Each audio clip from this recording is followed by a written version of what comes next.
Hello, everyone, and welcome to a game between WFZ versus 120, also known as Ling or 120, since people are saying that's the WarCraft 3 map, the classic map. Oh, I see. All right, so they must have gotten rid of the original one. All right, we'll see where it goes.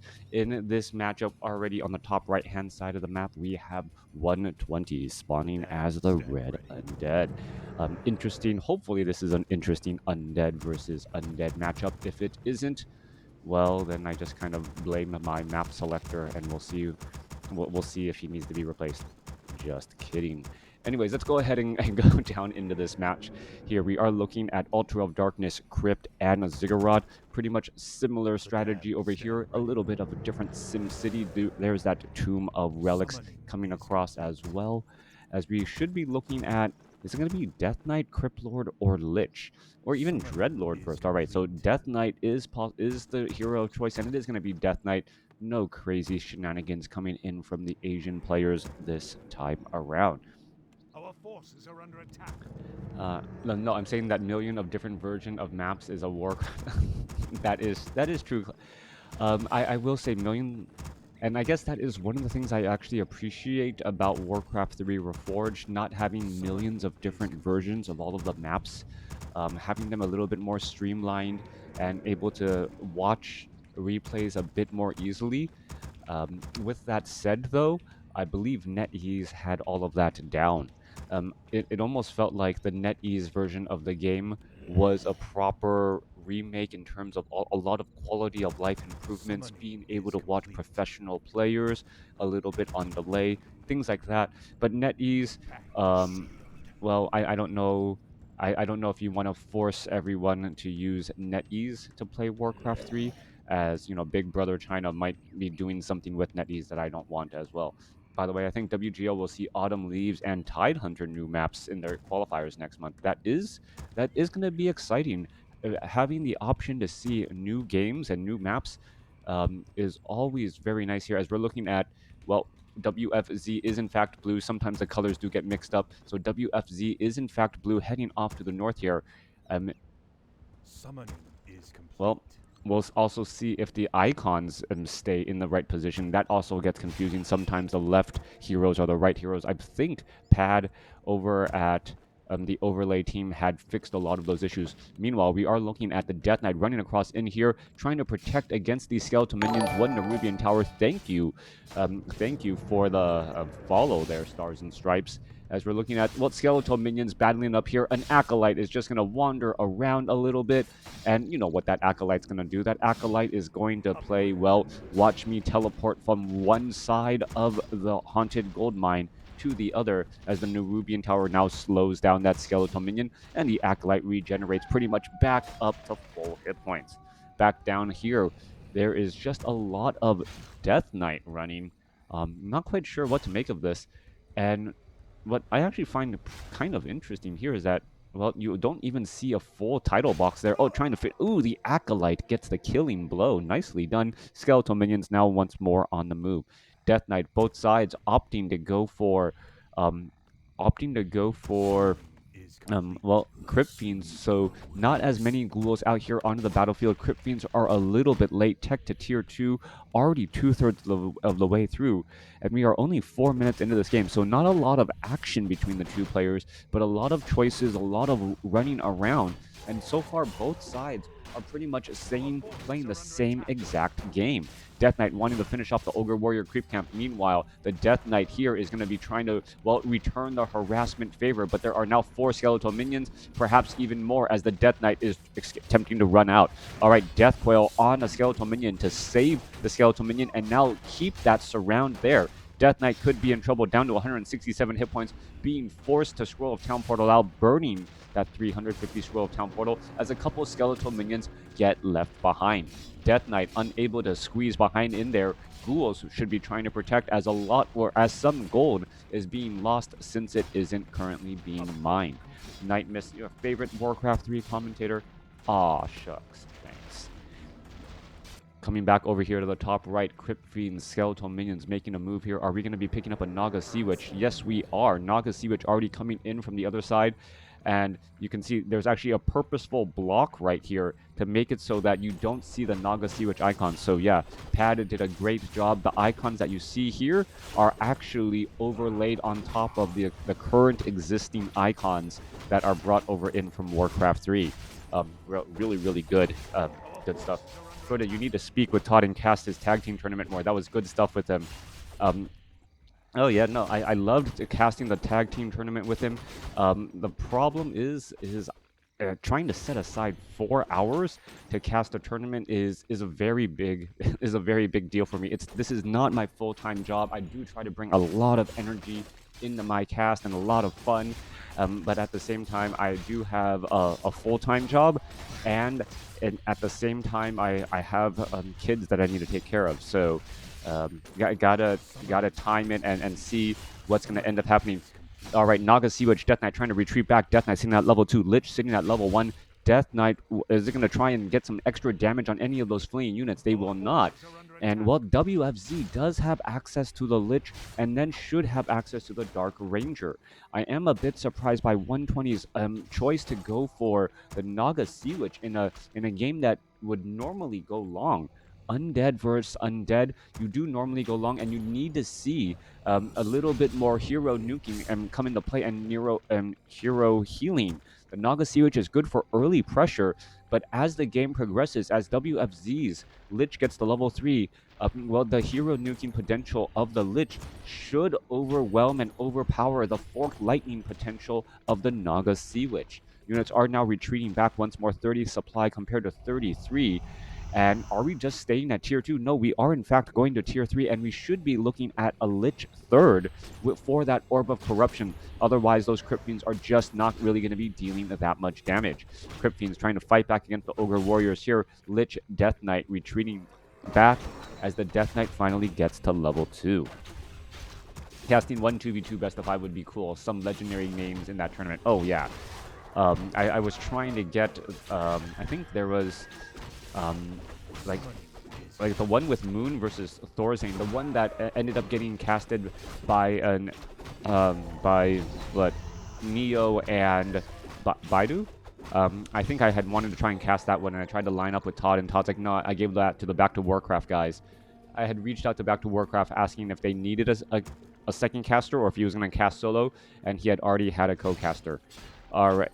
Coming back around here, Naga Sea Witch, Death Knight, Ogre Warrior, Ogre Magi, all of this coming across, able to make its way back over. Crypt Fiends getting ensnared. Obsidian Statues already in the back, 2 for 120. WFZ only sitting on 1, and we're waiting to see what that Lich is going to do. Lich has, well, Gloves of Haste, double Circlets of Nobility, has a good amount of damage, and I haven't really seen that many Frost Novas coming out just quite yet. Skeletal Minions are coming in from the backside here. Death Knight continuing to trying to get this push. Who's going to get the last shot on that Ogre Magi? That is the question, as teching to tier 3 should nearly be done, and the Forked Lightning follow-up, beautifully done right there, also picking up that Potion of Greater Healing. Once that Naga Sea Witch was at level 2, he was able to get a Death Coil Forked Lightning to finish off that Ogre Magi, a nasty 1-2 push, and we're only sitting at level 2, level 1 well, level 2, level 1 going up against a level 2, level 2. The slight hero level advantage coming across from 120, a good sign here as he's continuing to try and push, as the Lich still doesn't have an Orb of Corruption yet, but we are going to be going for, what is this, a Crypt Lord third for Impale. All right, Crypt Lord third for Impale. Players leaving behind a Tome of Knowledge. Why the not? Lich is going to be picking up that Orb of Corruption. 47 supply compared to 41. Yeah, Back to WarCraft, just chat a lot in the free-for-alls. All right, coming back through here, Death Knight clearing up the creep camps once more. The Crypt Lord, where is the Crypt Lord? Crypt Lord is, oh, Crypt Lord should be down across here. Yeah, we're looking at the wrong side of the army. Lich now sitting at level 2, both sides with that Orb of Corruption. And, well, clearing out red creep camps. 120 doing a good job going after those red creep camps first, trying to divide and conquer that. That negative armor makes it very easy for the Ogre Magi to get taken down. Level 3 now on that Death Knight, who still has a Potion of Greater Healing, so really isn't that much in danger. Death Knight now looking to back away, allowing the Lich and that Naga Sea Witch to get the necessary experience and that level. Naga Sea Witch may consider backing up. Are we going to see a Death Coil on that Lich? Yes, we are, as that Lich will, I believe, just be shy of level 2 if that Naga Sea Witch stays around. Kagar's Pipe of Insight being given to the Death Knight. Lich still gets the level 2 with the Death Knight nearby. But the Pipe of Insight, we've seen how much that can change games in the past, giving Brilliance Aura to the Death Knight. Wait, did he sell it? Research complete. He sold it. All right. Apparently, he does not want the improved mana regeneration. Yeah, he sold it. Not quite sure what he sold it for, what item was so necessary, as we're looking at a bit of an engagement here. All right, this is pretty much an all-in push if you're going to not expect the game to go long. Damage onto that Temple of the Damned right now. We may need to see more Destroyers as we are going into Banshees. Thank you for the cheer, Crab Turtle, as the Cryptfiends are now fighting back here. All right, Dust of Appearance trying to prevent any of that whack-a-mole from happening. Death Coil saving WFZ's Lich, but it also has an Ankh of Reincarnation. There goes a Frost Nova taking down another red Cryptfiend.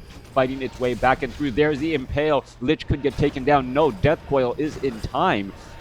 Death Coil in time for the save. Death Knight was not impaled at all, and the Lich is still fighting strongly, still should have another, well, Frost Nova in the tank. All right, there goes a Frost Nova. Beautiful Potion of Lesser Invulnerability used by the Naga Sea Witch right there, using every single last second beautifully here, as we now see 120 trying to back away. All right, Naga Sea Witch looking to back up, and wow, playing on a razor's edge right there, forcing WFZ to use that Ankh of Reincarnation. Is that a misclick? I don't know. That could have been a misclick. Losing that Pipe of Insight, you really want mana. And if you look at the Naga Sea Witch, the Death Knight, right? You could also argue that Kagar's Pipe of Insight allows you to only have one Obsidian statue, as you're naturally regenerating a mana for your Obsidian statue as well. A bit of a shock there. We do see Endurance Aura now for the 120's Red Army. Faster movement speed, even faster movement speed, attack speed, as well as the creep camps are all getting cleared up. 50 over 60 supply compared to 49 over 60. Both sides pretty much the same. Better items by far. And the only reason that I could think of for 120 to sell that item is to make it look like he had not visited this creep camp here. But normally you would only do that if you tried to establish an expansion there, and thereby you didn't want to show that, hey, I cleared out that location. Lich now making its rounds, does have, well, Orb of Corruption ensnare onto an Obsidian statue. The units are desperately trying to run away. There's a little bit of damage, still some ensnares down here. Death Knight actually walking the wrong direction, and well, 120 is in a bit of trouble as he is not all properly lined up at the start of this fight here. Naga Sea Witch taking a lot of damage and quickly gets taken down, and that's the reason why you do not go Naga Sea Witch necessarily. No easy way to Death Coil heal that your second hero. Lich now looking to back up here, and we're just seeing WFZ blasting its way through all of these units. Being one hero down is a very big deal as you lose that level 2 Fork Lightning. More engagements coming back around. Crypt Lord, Death Knight turning back around again as the Crypt Fiends try to, well, fend off this attack. We're looking at the Death Knight pushing back, and we do see True Shot Aura as the item for the Death Knight. So increased damage for the WFZ's Crypt Fiends. Meanwhile, faster attack speed for 120, who comes out ahead here, as the Lich does have a little bit faster attack speed because of that. Well, no, was the Endurance Aura sold? All right, Django was also sold as well. So slightly slower movement speed, and yeah, no attack speed bonus unless it was on the Naga Sea Witch. No, it was sold. All right. 120 selling a Kagar's Pipe of Insight and that Endurance, or perhaps he's trying to see what it would be like to, well, I don't know. I don't know. Some two questionable plays. It is true that those Endurance auras and auras in general work better the larger your army is. And 120 could be thinking that, hey, since I'm only staying at 50 supply, it would be better if I had more gold. But that's quite an argument. That's not. I'm just trying to make up a reason why I think 120. This is not typical at all. 55 supply compared to 50 as the units are now making their rounds about the map again. Another gargantuan sea turtle could easily be cleared up as well. Naga Sea Witch, was it? Okay, the Naga Sea Witch, the resurrection seemed a bit delayed as well. It doesn't take that long to resurrect a level 3 Naga Sea Witch, or at least it felt long, I guess is the only thing I can say there. All right, Healthstone being picked up by the Death Knight. We'll see if he sells that. If he does sell that, I would be absolutely dumbfounded as well. But, well, that seems to be the case in this game so far. We're looking at 50 over 70 supply still compared to 63 over 70. There is triple obsidian statues, so we should be able to have a couple of destroyers in the air. WFZ just seems to be just playing a great game right now, losing less units, and should be able to come out ahead. 56 supply over 70, and without even going any, well, without transforming those units. More obsidian statues being trained. Are we going to be going into a Scroll of Town portal? Of course we are, as the Banshees are coming out with perhaps anti-magic barrier as well. All right, that is going to greatly reduce the amount of damage. As anti-magic barrier, all I see is a sea of green. All right, units are going to start engaging red versus green now in this matchup, as the destroyers have no way to easily devour magic or try and remove or deal damage to that anti-magic shell. Burrow on those crypt fiends that they're going to be able to heal up a little bit longer. One blue crypt fiend does get taken down. Both sides are fighting. 57 supply compared to 67. 120 is behind on supply, but somehow still holding his own as crypt fiends are falling. All right, there goes another Impale. Impale, a long stun, at least for now, as both sides are fighting. And there goes another Crypt Fiend getting taken out. 52 supply compared to 61. Has the breaking point been reached? WFZ able to save right there, as the Obsidian statues are still trying to do a lot of healing. Potion of Lesser Invulnerability there, as the Crypt Fiend finally gets taken down after being chased by 3 heroes. All right, more battle coming in again. Another big Impale right there. Death Coil saving the Lich again as the units are trying to back up. Death Knight, where are they going to try and go? Perhaps try and heal or save some of those Crypt Fiends. 49 supply compared to 61. Economic advantage for 120, but that's not what you want right now. You want the larger fight. Thank you for the follow, as we see another Impale pick up all of the units. Crypt Lord constantly with mana, and if only 120 had a way to have more mana on that Death Knight or attack slightly faster. He has 420 gold and no real way to spend it, as the units are all retreating back again. WFZ down to 47 supply, low on mana on that Naga Sea Witch, Lich, and Death Knight. I think the Pipe of Insight would have made enough of a difference there. Also, the faster attacking speed and moving speed as well. Anti-magic shell.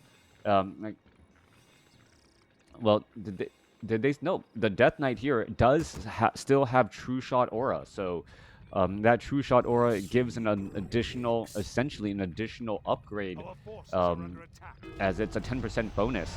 Coming back across, WFZ looking to perhaps defend this expansion here. 53 supply compared to 71. Army sizes, well, a slight difference, 13 supply, as we're going to be looking at the Crypt Lord perhaps land and impale. No, not just quite yet. All right, trying to get the high ground. WFZ all able to recover a bit faster. And are we going to go into an engagement? There goes a Fork Lightning, but, well,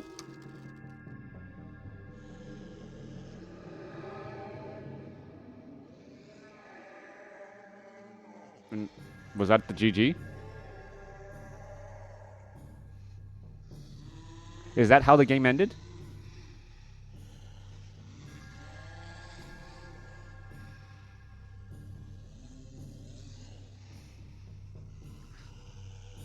Did you purposely give me this replay just to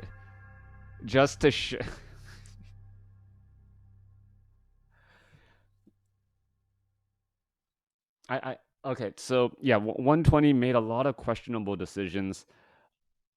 Like what 120, it seemed like 120 had everything going for him, and WF, yeah, choosing the Naga Sea Witch, especially now that Crypt Lord and Dark Ranger are both very useful in the matchup. Going for a hero that cannot be healed by Death Coil is questionable. Yes, we did see Fork Lightning fend off and take down a number of Crypt Fiends, but with Anti-Magic Shell still not being able to be dispelled, those Banshees just walked into the battle. You saw a sea of green. WFZ, was fine. right? What didn't really have to worry all that much. Losing the Kagar's Pipe of Insight, the Endurance Aura, um, you saw less mana. You saw units not be able to run away and escape easily as well. So that's questionable too. Overall, an interesting game, and and you got to remember, this wasn't some sort of tournament play. This was on the ladder. This was on the NetEase ladders, and perhaps 120 is trying to experiment. If he did that in tournament play, I would scratch my head even further. But trying to make small iterations, trying to discover new strategies, is part of what makes a real time strategy game real time.